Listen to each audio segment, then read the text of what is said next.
tardes, bienvenidos al último panel de este día. El panel se llama El uso de Big Data en Argentina, presentaciones de universidades y la sociedad civil. Tenemos tres panelistas, voy a hacer una breve presentación de los tres y después los voy a dejar con ellos para que hablen. A mi izquierda está el doctor Walter Sosa Escudero, que creo que no necesita mayores presentaciones. Es doctor en Economía de la Universidad de Illinois en Urbana-Champaign, es licenciado en Economía de la UBA, es director de la licenciatura, ¿puede ser? O del Departamento de Economía de la Universidad de San Andrés, y es un distinguido colega en la estadística aplicada a las ciencias sociales. Después tenemos a Diego Bendersky, que es licenciado en Ciencias de la Computación de la UBA y especialista en Big Data y Machine Learning. Se desempeña como director del programa de Ciencia de Datos de la Fundación Sadowski. Y por último, más allí a mi izquierda, tenemos a un gran amigo, coautor, Luis Beccaria, que es economista, investigador docente del Instituto de Ciencias de la Universidad Nacional del General Sarmiento y profesor en esa universidad y en la UBA. Tienen 15 minutos cada uno de los presentadores y después tenemos un espacio de media hora para preguntas de parte del público. Muchas gracias, buenas tardes.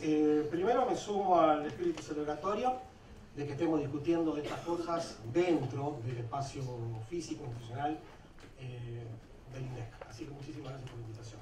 Segundo, yo no sé si va a salir vivo de lo que voy a decir, porque déjenme contar por qué. El problema de hablar de Big Data es que está de moda, ¿no? Y es casi un hecho estilizado de la sociología de la ciencia, que cuando alguna tecnología se pone de moda, la gente tiende a asumir posturas extremas, ¿no?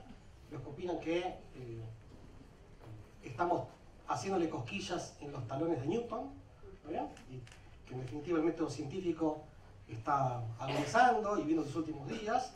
Y también los que en el otro extremo dicen, mira, esta es otra de las modas que los que tenemos canas como yo vemos aparecer y desaparecer cada 10 años. ¿Está bien?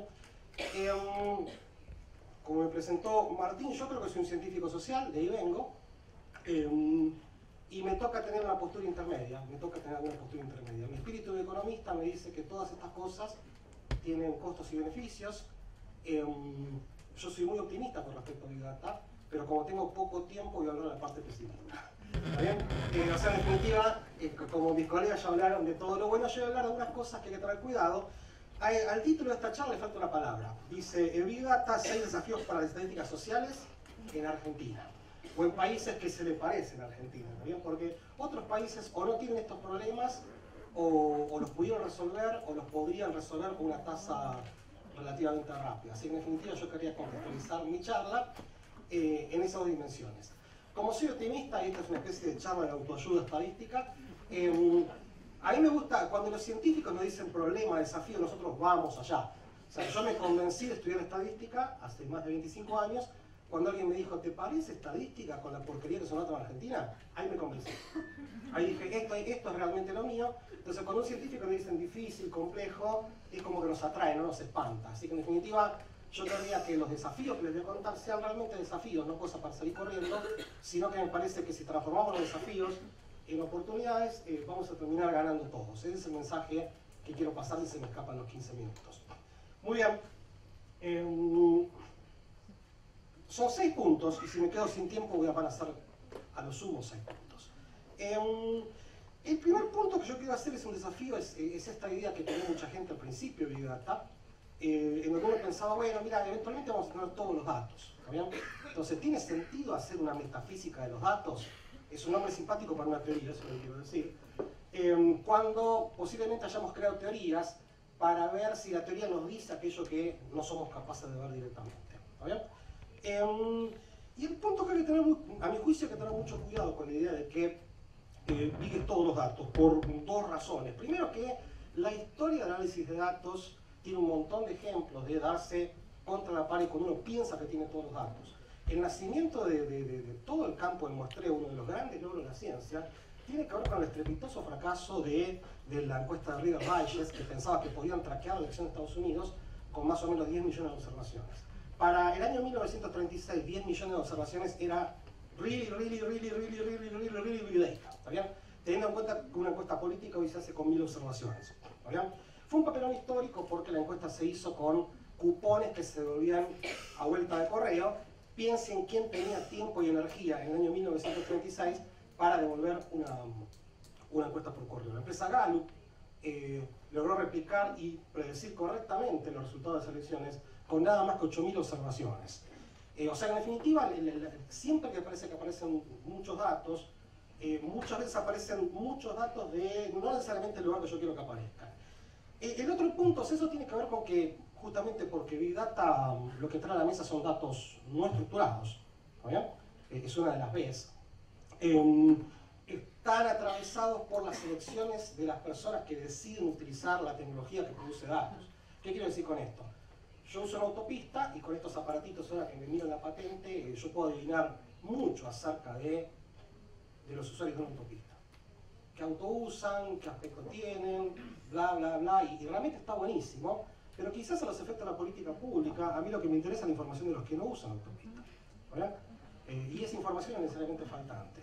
Y el otro problema, que es un poquito más filosófico, pero que dio nacimiento a casi el evento científico por excelencia, es el problema de inobservabilidad de contrafactuales. Si yo quisiese ver qué efecto tiene la encuesta para la asignación universal por hijo, yo necesito ver a una familia a quien le di la asignación universal por hijo y a la misma familia sin habérsela dado, ¿está bien? O sea, necesito meterme en el famoso cuento de Borges, del jardín de sendero que se bifurca, darle la asignación universal por hijo a la familia, volverme atrás en el tiempo como si fuese volver al futuro, y ahora no dársela y ver qué pasa, ¿está bien? Como ese problema no tiene ninguna situación obvia, que es lo que hizo la ciencia, bueno, pongan científico en Google, aprieten Enter, ¿está bien? Y seguro que va a aparecer un tipo tipa con un guardapolvo con tubo de ensayo. La representación del científico que nosotros tenemos es la de una persona que hace experimentos. El experimento es un gran artilugio para sortear este problema de que yo quiero observar a una persona siendo y no siendo, como dice el famoso soliloquio de Shakespeare, ¿está bien? O sea, en definitiva, no existe forma de que tengamos todos los datos. Tiene que haber algún tipo de inteligencia para que las acciones revelen las inacciones. Ese es un punto importante. El otro es que ni siquiera es obvio que tengamos muchos.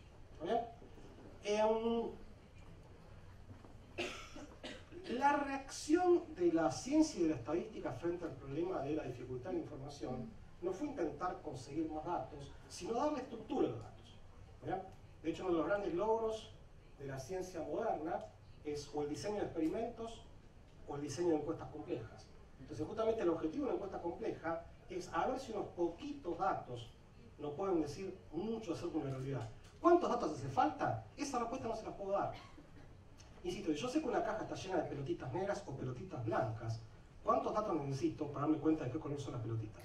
Uno. ¿Bien? Más de uno me sobra. ¿Bien? O sea, en definitiva, la perspectiva de pocos datos, muchos datos, no es independiente de lo que yo piense que es la población que está por detrás. Eso explica por qué muchas veces cuando las elecciones no están reñidas, es muy fácil pegarle con muy poquitos datos. ¿Bien?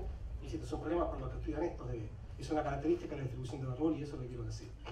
Segundo, muchos datos es interesante en la medida en que sean relativamente interdependientes.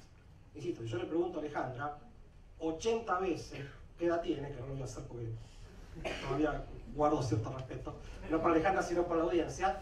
¿Cuántos datos tengo? Uno, ¿está bien? Me lo dijo 80 veces. En definitiva, la idea de que más datos se traduce en más información descansa en que los datos guarden cierta independencia. Entonces yo no puedo comparar cantidades, a menos que esas cantidades provengan del mismo grado de independencia. No es cierto que una encuesta que tiene 200.000 datos tiene más información que una encuesta de 2.000. Insisto, uno de los logros enormes de la estadística organizada es que muchas veces 2.000 datos muy bien elegidos tienen mucho más para decir que 200.000 datos elegidos a la Bartola. Bien, más cosas interesantes. Medir nuestro valor. ¿Está bien? Insisto, el ejemplo más tonto que se me ocurre, justamente que lo hablábamos antes, yo con datos de paraguas puedo predecir la lluvia, lo que no puedo hacer es llover. ¿Está bien? Sí, yo no puedo ir a Antofagasta con paraguas y decir, bueno, acá tengo el problema de la lluvia, ¿por qué? Y porque siempre que la gente anda con paraguas llueve, entonces tenemos paraguas acá, ¿está bien? Pero insisto, son dos objetivos relativamente distintos, no quiero decir que un objetivo se come al otro, ¿está bien? Acá este es un dibujito muy simpático, la serie en rojo mide el gasto público argentino, ¿está bien? Y la serie en negro es una serie que se mueve muy cerca y posiblemente se puede utilizar para predecir, para medir el gasto público argentino. Y es una tarea muy importante. La serie en negro es la audiencia de la serie de Big Bang Theory, ¿bien? Que correlaciona muy bien con esto.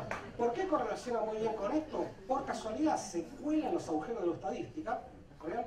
Y segundo, porque una cosa que sabe cualquiera que haya estudiado economía, que acá las correlaciones no funcionan. ¿Por qué? Porque hay mucha tendencia. ¿Bien? Eso, perdón, pero es un tecnicismo. Martín sabe esto mucho mejor que yo, lo puedo explicar mejor que yo, pero justamente acá lo que anda es la herramienta, no es que anda los datos. ¿Bien? Está prohibido usar el coeficiente de correlación cuando yo sé que las cosas tienen demasiada tendencia. ¿Bien? Entonces, la estadística muchas veces tiende a encontrar tipos embarazados. Pero distínganme la cosa. Una cosa es encontrar un tipo embarazado y otra cosa es encontrar un tipo al cual el test de embarazo le dice que está embarazado. ¿Bien? Los algoritmos tienen dificultades en distinguir entre un concepto y el otro. Un tipo embarazado y un tipo que el algoritmo dice que está embarazado son percibidos como la misma cosa. Esto es complicado porque muchas veces lo que uno quiere hacer en una disciplina social es evaluar cosas, no tanto medirlas. Evaluar la eficacia de la asignación universal por hijo, de ciertas intervenciones, etcétera, etcétera. La tercera cosa que tenemos que, el cuarto comentario que iba a hacer, ¿cuántas horas me quedan? 7 minutos. Muy bien.